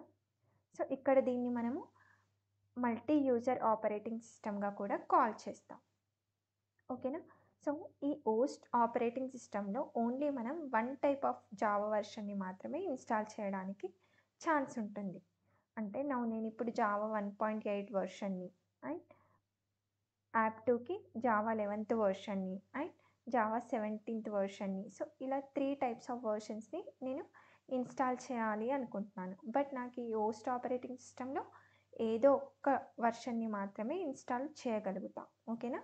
So, ఈ మూడిట్లో ఏదో ఒక్క వర్షన్ని మాత్రమే ఇన్స్టాల్ చేయగలుగుతాం. సో, ఇక్కడ నేను అప్లికేషన్ 1 అనేది React JS Java 1.8 version and MySQL use చేసి డెవలప్ చేస్తున్నాను. అండ్ అప్లికేషన్ 2 వచ్చేసి React JS Java 11th version and MongoDB database. And application 3 వచ్చేసి React JS Java 17th version and MongoDB 3.6 version use చేస్తుంది. So, ఇక్కడ virtualization meaning ఏంటి అంటే using multiple అంటే virtualization means using multiple operating systems in the same machine అని చెప్పొచ్చు. ఓకేనా? So, ఈ హోస్ట్ ఓఎస్ పైనే మనం ఇంకా మల్టిపుల్ ఆపరేటింగ్ సిస్టమ్స్ని యూజ్ చేస్తున్నాం. సో, ఇక్కడ నేను మల్టిపుల్ ఆపరేటింగ్ సిస్టమ్స్ని యూజ్ చేస్తున్నాను కదా. సో, ఈ వర్చువలైజేషన్ కాన్సెప్ట్ని ఇంప్లిమెంట్ చేయడానికి మనకి హైపర్వైజర్ సాఫ్ట్వేర్ అయితే ఉంటుంది. ఓకే? సో, హైపర్వైజర్ సాఫ్ట్వేర్ అయితే ఉంటుంది. సో, ఈ హైపర్వైజర్ నథింగ్ బట్ ఏంటి అంటే మనకి VM అని చెప్పొచ్చు. ఓకేనా? Hypervisor nothing but VM virtual machine. So, ఈ హైపర్వైజర్స్ని యూజ్ చేసి మనము ఈ వర్చువలైజేషన్ కాన్సెప్ట్ని అయితే ఇంప్లిమెంట్ చేస్తాం. ఓకే? సో, ఇక్కడ నేను ఇప్పుడు అప్లికేషన్ 1ని డెవలప్ చేయడానికి ఓకేనా, నాకు ఈ అప్లికేషన్ 1 అనేది రన్ అవ్వడానికి ఇక్కడ చూడండి 4 GB RAM and 200 GB hard disk అయితే నీడ్ అవుతుంది. ఓకేనా? ఈ ఫస్ట్ అప్లికేషన్ రన్ అవ్వడానికి మనకి ఎంటైర్ సిస్టమ్ కాన్ఫిగరేషన్ ఎంత అని చెప్పాను ఇందాక, 8 GB RAM and 500 GB hard disk కదా. సో, ఇక్కడ నాకు 4 GB RAM and 200 GB only application 1ని ఫస్ట్ అప్లికేషన్ రన్ అవ్వడానికి యూజ్ అవుతుంది. అండ్ సేమ్ అలాగే సెకండ్ అప్లికేషన్ రన్ అవ్వడానికి 2 GB RAM and 100 GB hard disk. Same third application 2 GB RAM and 150 GB hard disk. So, ఇక్కడ మనకి total entire configuration అనేది ఇక్కడే అయిపోతుంది కదా. సో, ఇక్కడ చూడండి 4 + 2 + 2 8 GB ర్యామ్ అండ్ ఇక్కడ 400 GB హార్డ్ డిస్క్ అనేది కంప్లీట్ అవుతుంది. సో, ఈ 3 యాప్స్కి కూడా మనకి స్టోరేజ్ స్పేస్ అనేది ఈ హోస్ట్ ఆపరేటింగ్ సిస్టమ్ నుండే వస్తుంది. ఓకే? సో, మనకి entire device storage space full అవుతుంది కదా. ఇక్కడ ఆల్మోస్ట్ ఫుల్ అవుతుంది. 8 GB RAM and 500 GB hard disk అన్నప్పుడు నాకు ఇక్కడ ఎంటైర్ డివైస్ స్టోరేజ్ స్పేస్ అనేది ఫుల్ అయిపోతుంది. సో, అప్పుడు నాకు సిస్టమ్ పర్ఫార్మెన్స్ అనేది చాలా స్లో అవుతుంది. సో, దీనివల్ల మనకి ఎండ్ యూజర్స్కి లైక్ అప్లికేషన్ అనేది ప్రాపర్గా రీచ్ అవ్వదు. ఓకే? వాళ్ళు ప్రాపర్గా యూజ్ చేసుకునే పాసిబిలిటీస్ అయితే తగ్గుతాయి. సో, అప్లికేషన్ అనేది ప్రాపర్గా రన్ అవ్వదు. సో, ఈ వర్చువలైజేషన్ కాన్సెప్ట్ ద్వారా మనకి సిస్టమ్ పర్ఫార్మెన్స్ అనేది ప్రాపర్గా ఉండదు. సో, వర్చువలైజేషన్లో లైక్ ఇలాంటి కొన్ని ప్రాబ్లమ్స్ అయితే రేజ్ అవుతున్నాయి. సో, ఈ ప్రాబ్లమ్స్ని ఓవర్కమ్ చేయడానికి మనకి కంటైనరైజేషన్ టాపిక్ అయితే వచ్చింది. ఓకే? సో, ఇక్కడ చూడండి వర్చువలైజేషన్ నథింగ్ బట్ ఏంటి, virtualization means using multiple operating systems in same machine అని అంటున్నాం. ఓకే? ఒకే డివైస్లో మనం మల్టిపుల్ ఆపరేటింగ్ సిస్టమ్స్ని అయితే రన్ చేయొచ్చు. So, to implement the virtualization concept we will use hypervisor or VM software. ఓకేనా? So, ఈ కాన్సెప్ట్ని ఇంప్లిమెంట్ చేయడానికి మనం హైపర్వైజర్స్ అయితే యూజ్ చేసాం. బట్ ఈ వర్చువలైజేషన్ కాన్సెప్ట్ వల్ల మనకి డ్రాబ్యాక్ ఏంటి? సో, మనకి సిస్టమ్ పర్ఫార్మెన్స్ అనేది తగ్గుతుంది. ఓకేనా? సో, ఇలా మనకి చాలా అప్లికేషన్స్, చాలా ఆపరేటింగ్ సిస్టమ్స్ మనం ఎట్ ఏ టైం రన్ చేస్తున్నప్పుడు మనకి సిస్టమ్ పర్ఫార్మెన్స్ అయితే రిడ్యూస్ అవుతుంది. సో, ఇలాంటి ప్రాబ్లమ్స్ రాకుండా ఉండాలి సో ఈ ప్రాబ్లమ్ని ఓవర్కమ్ చేయడానికే మనకి కంటైనరైజేషన్ టాపిక్ అయితే వచ్చింది. సో నెక్స్ట్ వీడియోలో మనము కంటైనరైజేషన్ టాపిక్ గురించి అండ్ డాకర్ మెయిన్ రెస్పాన్సిబిలిటీస్ ఏంటి, డాకర్ ఎందుకు యూజ్ అవుతుంది అనేది మనం తెలుసుకుందాం. Hi everyone, welcome to Python Life YouTube channel. ఈ వీడియోలో మనము డాకర్ గురించి తెలుసుకుందాం, ఓకేనా. సో మనం ఫస్ట్ పాయింట్ చూడండి, ఇక్కడ Docker is a containerization tool అని అంటున్నాం. Okay, so containerization tool, first మనకి కంటైనర్ అంటే ఏంటి అనేది ఫస్ట్ తెలియాలి. ఓకే, సో నేను మీకు ఇక్కడ జస్ట్ నార్మల్గా చూపిస్తాను.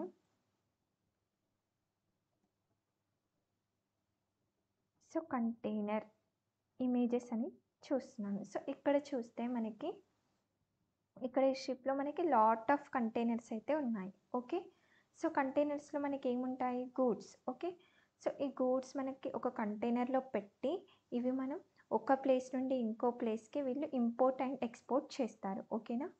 సో అంటే ఈ కంటైనర్స్ మనం ఎందుకు యూజ్ చేస్తున్నాం ఇక్కడ, ఫర్ స్టోరేజ్ పర్పస్. ఓకేనా, స్టోర్ చేయడానికి మనం ఈ కంటైనర్స్ అయితే యూజ్ చేస్తున్నాం. ఆ గూడ్స్ ఐటమ్స్ అన్నిటినీ కూడా నీట్గా ప్యాక్ చేసి ఒక ప్లేస్ నుండి ఇంకో ప్లేస్కి ఇంపోర్ట్ అండ్ ఎక్స్పోర్ట్ చేయడానికి ఇక్కడ యూజ్ చేస్తున్నారు. నౌ మనం డాకర్ అనేది ఏమన్నా containerization tool. Okay, so basically Docker అనేది మనకి free and open source platform. Okay, ఈ డాకర్ని మనకి Solomon Hykes and Sebastien Pahl అనే వాళ్ళు డెవలప్ చేశారు. ఓకే, సో ఈ డాకర్ అనేది బేస్డ్ ఆన్ మనకి గో లాంగ్వేజ్ యూజ్ చేసి డెవలప్ చేశారు. ఓకే, డాకర్ని మనము కంటైనరైజేషన్ ప్లాట్ఫామ్గా కాల్ చేస్తున్నాం. ఈ డాకర్ కంటైనర్స్ అనేవి ఎందుకు యూజ్ అవుతాయి అంటే, లైక్ మనం డాకర్ కంటైనర్స్ని యూజ్ చేసి we package all the software code and application code for execution process అని చెప్పొచ్చు. Okay, what is container? Container is used to pack our all the software code and application code for execution process. అంటే total మన application ఇది నీట్గా pack చేస్తుంది. ఓకేనా, దాని related total software కోడ్ని అండ్ అప్లికేషన్ కోడ్ని టోటల్గా ప్యాక్ చేసి మనం దాన్ని రన్ చేయడానికైతే ఎగ్జిక్యూట్ చేయడానికైతే మనకి ఇది యూజ్ అవుతుంది కంటైనర్. సో కంటైనర్ని మనము ఏమంటున్నాం, టోటల్ అంటే ఇది మన అప్లికేషన్ మొత్తాన్ని కూడా ప్యాక్ చేసి కంటైనర్లో రన్ చేస్తాం. సో మనం నార్మల్గా మ్యావిన్ ఎందుకు యూజ్ చేస్తాం, మ్యావిన్ అనేది కూడా మనకి టోటల్ మన ఎంటైర్ ప్రాజెక్ట్ ఫైల్స్ని టోటల్ మన ఎంటైర్ అప్లికేషన్ని .jar ఆర్ .var ఫైల్గా కన్వర్ట్ చేస్తుంది. అంటే ఇక్కడ కూడా మనము మ్యావిన్లో కూడా మనం ఒక అప్లికేషన్ని ప్యాక్ చేస్తున్నాం, .varగా ఆర్ .jar ఫైల్గా కన్వర్ట్ చేస్తున్నాం. సో సేమ్ ఇక్కడ కూడా అంతే. ఓకేనా, డాకర్ కంటైనర్ కూడా అంతే, మనకి same software code or application కోడ్ని టోటల్గా ఈ కంటైనర్స్లో మనం ప్యాక్ చేసి ఎగ్జిక్యూట్ చేస్తాం. సో ఎగ్జిక్యూట్ చేయడానికైతే ఇది యూజ్ అవుతుంది. ఇక్కడ మనం container it will take care of everything అని చెప్పొచ్చు which is required to run our application. Okay, మన అప్లికేషన్కి రన్ అవ్వాలి అంటే ఏ రిక్వైర్మెంట్స్ ఉన్నాయో వాటన్నిటిని కూడా it will take care of it. Okay, container అనేది టేక్ కేర్ చేస్తుంది. And we can run the containers in multiple machines అని చెప్పొచ్చు. Okay, Docker we will create containers. By using Docker we will create containers. అంటే మనము ఈ డాకర్ని use చేసి మనం కంటైనర్స్ని క్రియేట్ చేస్తాం. ఓకే మరి కంటైనర్స్ని క్రియేట్ చేస్తాం. సో ఆ కంటైనర్స్ని ఏ విధంగా క్రియేట్ చేయాలి? సో ఆ కంటైనర్స్ని క్రియేట్ చేయాలి అంటే ఫస్ట్ మనం ఇమేజ్ని క్రియేట్ చేయాల్సి ఉంటుంది. సో ఫస్ట్ స్టెప్ ఏంటి అంటే, by using Docker we will create image. Okay, by using Docker image we will create containers అని చెప్పొచ్చు. సో ఇమేజ్ అంటే ఏంటి? Image nothing but it contain all the libraries and dependencies which is required for our application. Okay, మన application related total libraries and డిపెండెన్సీస్ని మనకి కలిగి ఉంటుంది. So ఇప్పుడు మీకు డాకర్ అనేది ఎందుకు యూజ్ అవుతుంది అని అర్థమైంది కదా. సో ఫస్ట్ ఏంటి, డాకర్ అనేది by using Docker we will create images. By using Docker images we will create containers. Why we will create కంటైనర్స్ని ఎందుకు క్రియేట్ చేస్తున్నాం? To run our application. Okay, so total మన అప్లికేషన్ ఎంటైర్ అప్లికేషన్ని ఆ కంటైనర్లో pack చేసి మనం దాన్ని ఎగ్జిక్యూట్ చేస్తాం. సో ఇమేజ్ అంటే ఏమని చెప్పాను, it contain all the libraries and dependencies which is required for our application. So ఇక్కడ మీకు AWS కన్సోల్లో చూపిస్తాను ఎగ్జాంపుల్. ఇక్కడ చూస్తే మనకి EC2లో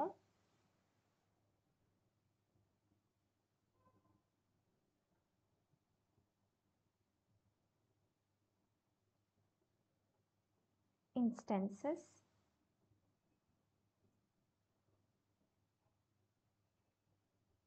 ఇక్కడ లాంచ్ ఇన్స్టెన్స్ అని ఇస్తున్నాను.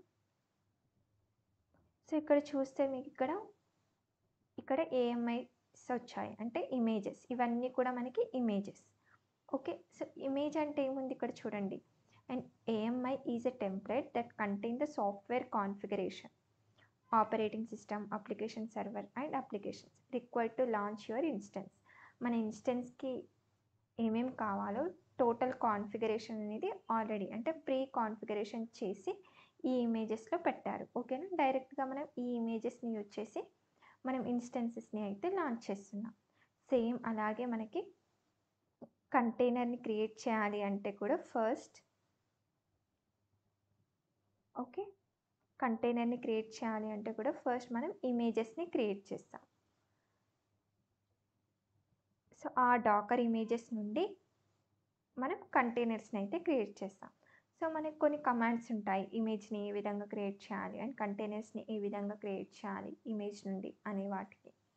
సో ఇంకా మీకు ప్రాక్టికల్ నాలెడ్జ్ కావాలి అనుకుంటే మన పైథాన్ లైఫ్లో DevOps with AWS recorded content provide చేస్తున్నాం. సో ఇఫ్ మీరు ఇంట్రెస్టెడ్ ఉంటే, నేర్చుకోవాలి అనుకుంటే మీరు ఎన్రోల్ అవ్వచ్చు. So hi everyone, welcome to Python Life YouTube channel. ఈ వీడియోలో మనము క్యూబర్నెటిస్ టూల్ గురించి డిస్కస్ చేద్దాం. సో ప్రజెంట్ మార్కెట్లో క్యూబర్నెటిస్ అనేది క్రూషియల్ రోల్ని ప్లే చేస్తుంది. So what is exactly Kubernetes అనేది మనం ఫస్ట్ డిస్కస్ చేద్దాం. ఓకేనా, సో ఫస్ట్ క్యూబర్నెటిస్ గురించి డిస్కస్ చేసే ముందు let me know about Dakar. So డాకర్లో మనం ఇమేజెస్ని ఏ విధంగా క్రియేట్ చేస్తాం, కంటైనర్స్ని ఏ విధంగా క్రియేట్ చేస్తాం అనే బేసిక్ ఐడియా అయితే ఉండాలి. ఓకేనా, అప్పుడే మీకు క్యూబర్నెటిస్ అంటే అండర్స్టాండ్ అవుతుంది. సో ఈ డాకర్కి అడ్వాన్స్ కాన్సెప్టే మనకి ఈ క్యూబర్నెటిస్. ఆల్రెడీ మనం డాకర్ ఎందుకు యూజ్ అవుతుంది అనేది డిస్కస్ చేసాం. డాకర్ అనేది మనకి containerization tool. Docker will package our application as image. ఓకేనా, సో ఆ ఇమేజ్ నుండి మనము కంటైనర్ని క్రియేట్ చేస్తాం. So inside container our application will be executed. అంటే కంటైనర్లో మనకి యాక్చువల్ అప్లికేషన్ అనేది రన్ అవుతుంది. ఇదంతా కూడా మనం ఆల్రెడీ డిస్కస్ చేసాం. సో ఇక్కడ instead of we are creating and managing containers we can use Kubernetes tool అని చెప్పొచ్చు.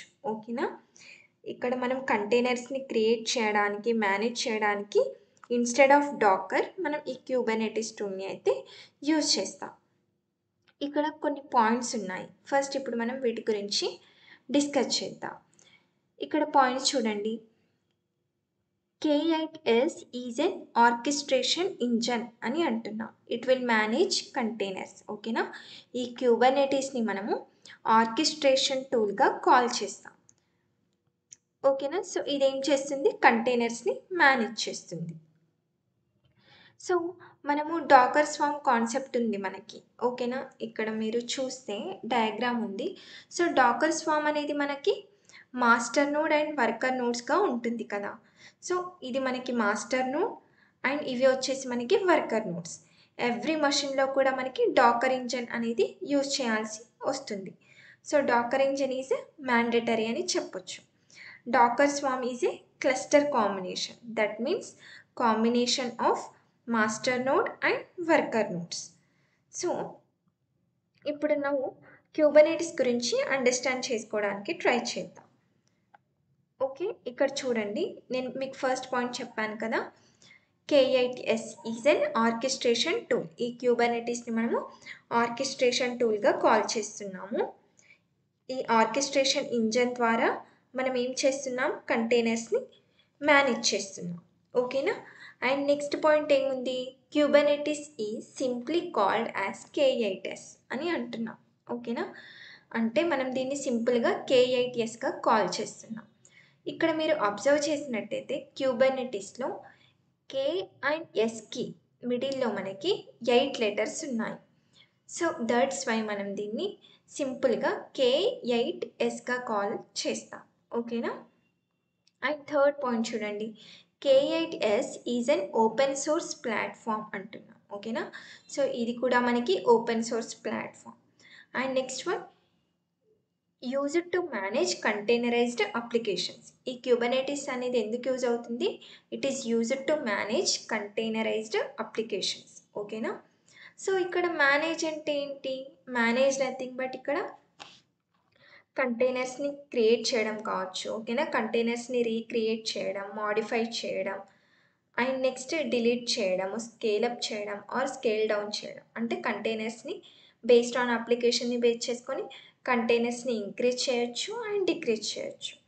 సో ఇవన్నీ కూడా మనకి మేనేజ్ అనే వర్డ్లో వస్తాయి. ఓకేనా. మేనేజ్ నథింగ్ బట్ ఇవన్నీ అని చెప్పొచ్చు.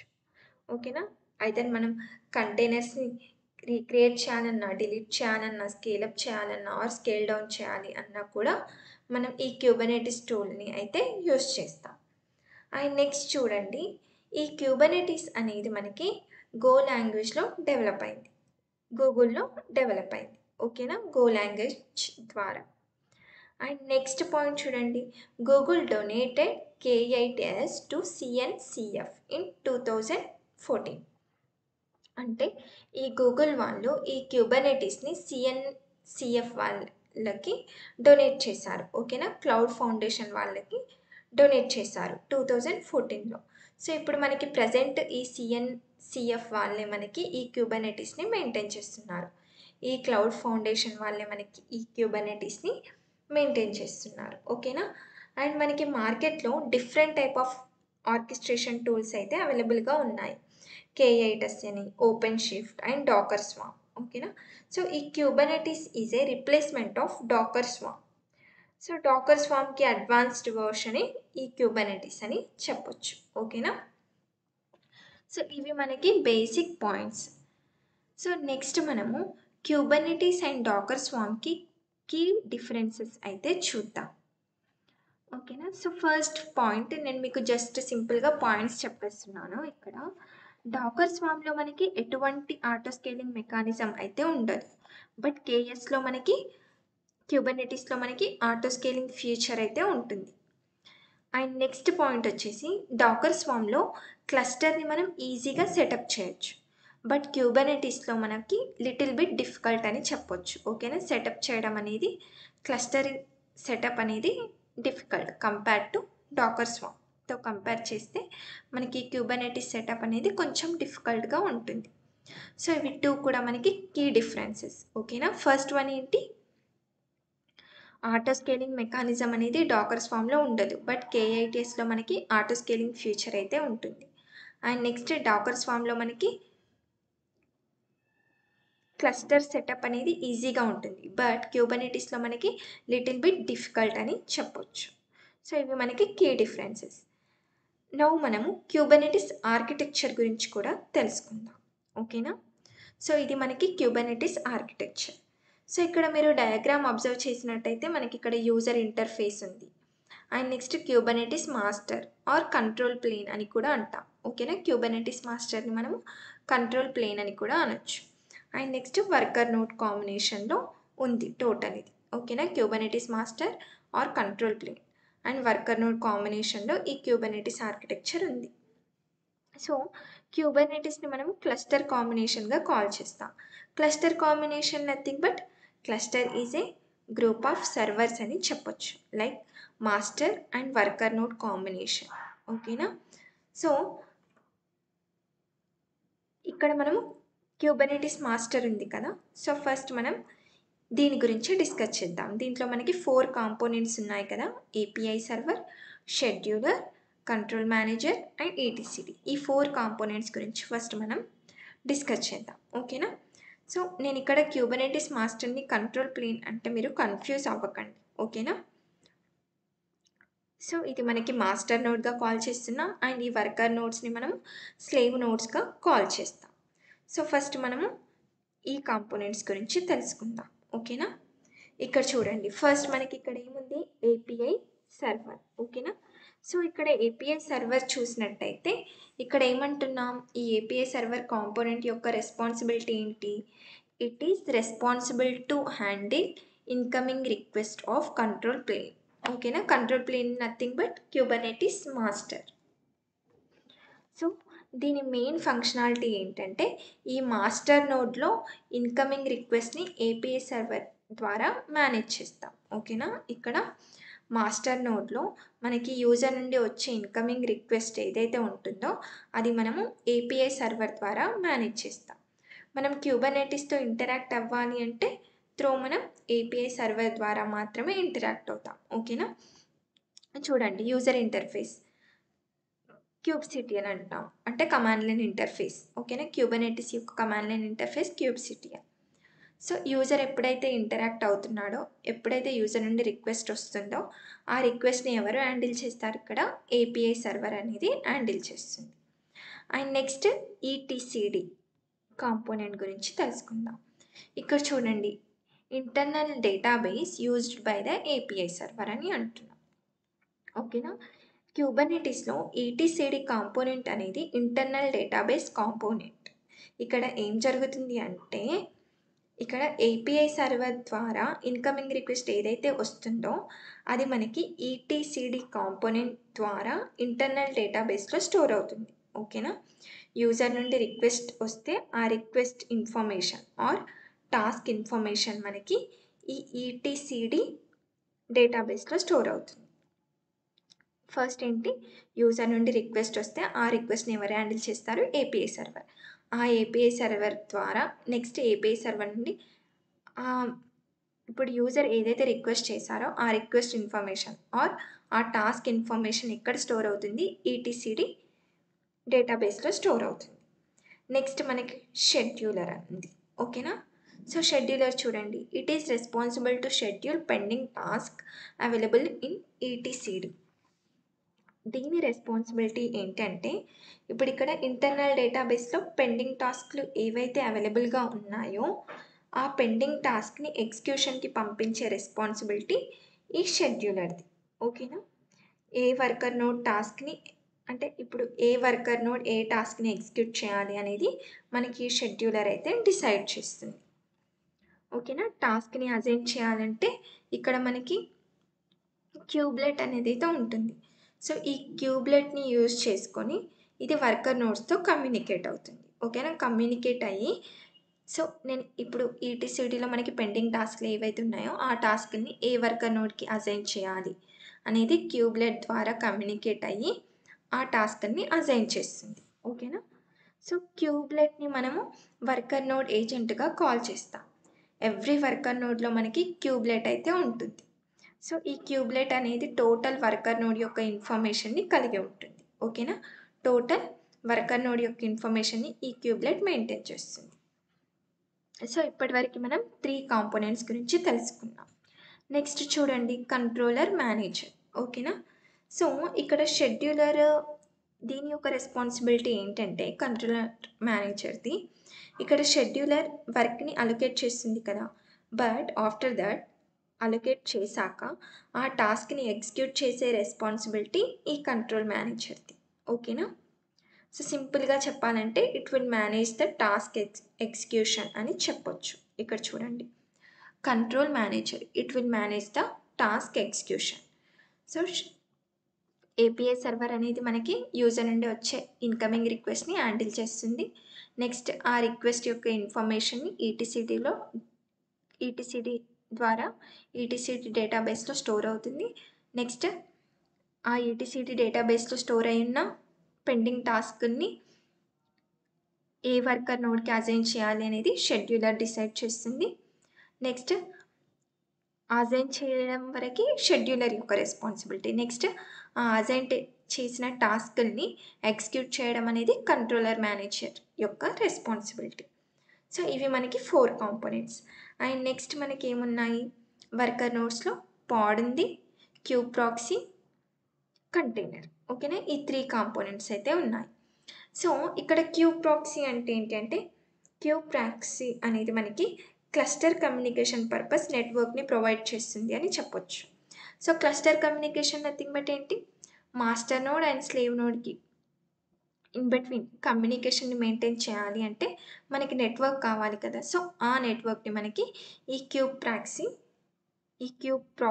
అయితే ప్రొవైడ్ చేస్తుంది. ఓకేనా, సో క్లస్టర్ కమ్యూనికేషన్ పర్పస్ నెట్వర్క్ని ప్రొవైడ్ చేస్తుంది క్యూబ్ ప్రాక్సీ. అండ్ నెక్స్ట్ మనకి ఇక్కడ అబ్జర్వ్ చేసినట్టయితే మీకు ఎవ్రీ వర్కర్ నోడ్లో కూడా ఈ డాకర్ ఇంజన్ అనేది ఉంటుంది. ఓకేనా, ఎవ్రీ వర్కర్ నోడ్లో మనకి డాకర్ ఇంజన్ని ఇన్స్టాల్ చేయాల్సి ఉంటుంది. ఎందుకంటే to run containers Docker engine is required. ఓకేనా, అండ్ నెక్స్ట్ మనకి కంటైనర్ అంటే ఆల్రెడీ మీకు తెలుసు, మనం డిస్కస్ చేసాం కూడా లాస్ట్ క్లాస్లో.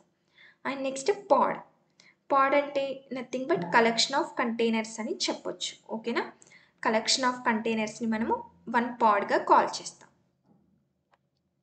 సో ఇది మనకి చూడండి, ఇక్కడ మనం ఇప్పుడు వర్కర్ నోడ్స్లో పాడ్ గురించి డిస్కస్ చేసాం, క్యూబ్లెట్, క్యూబ్ ప్రాక్సీ, సో ఈ కాంపోనెంట్స్ గురించి డిస్కస్ చేసేసాం. అండ్ క్యూబర్నెటిస్ మాస్టర్ నోడ్లో ఈ 4 కాంపోనెంట్స్ గురించి కూడా మనం డిస్కస్ చేసాం. ఓకేనా, సో ఇవి మనకి కాంపోనెంట్స్ అండ్ వాటి ఎక్స్ప్లెనేషన్ గురించి. ఐ థింక్ ఇప్పుడు మీకు క్యూబర్నెటిస్ గురించి బేసిక్ ఐడియా అయితే వచ్చింది అనుకుంటున్నాను. Thank you. అండ్ ఇంకో మీకు యూస్ఫుల్ ఇన్ఫర్మేషన్ ఏంటి అంటే, మన పైథాన్ లైఫ్లో DevOps with AWS recorded content provide చేస్తున్నాము. సో మీకు ఎవ్రీథింగ్ కూడా మీకు ప్రాక్టికల్ వేలో కావాలి అనుకుంటే మీకు recorded content life time access ఉంటుంది. అండ్ మనం అది తెలుగులో ప్రొవైడ్ చేస్తున్నాం. సో ఈజీ వేలో మీకు అండర్స్టాండ్ అయితే అవుతుంది. ఓకేనా, అండ్ మనకి ప్రాక్టికల్ వేలో ఉంటుంది, లైఫ్ టైం యాక్సెస్ ఉంటుంది. అండ్ మనకి కోర్స్ ఫీ కూడా మనకి ఓన్లీ 2999 రూపీస్ మాత్రమే. వన్స్ నేను మీకు వీడియో డిస్క్రిప్షన్లో లింక్ ప్రొవైడ్ చేస్తాను, వన్స్ చెక్ చేసి నచ్చితే ఎన్రోల్ అవ్వండి. Thank you.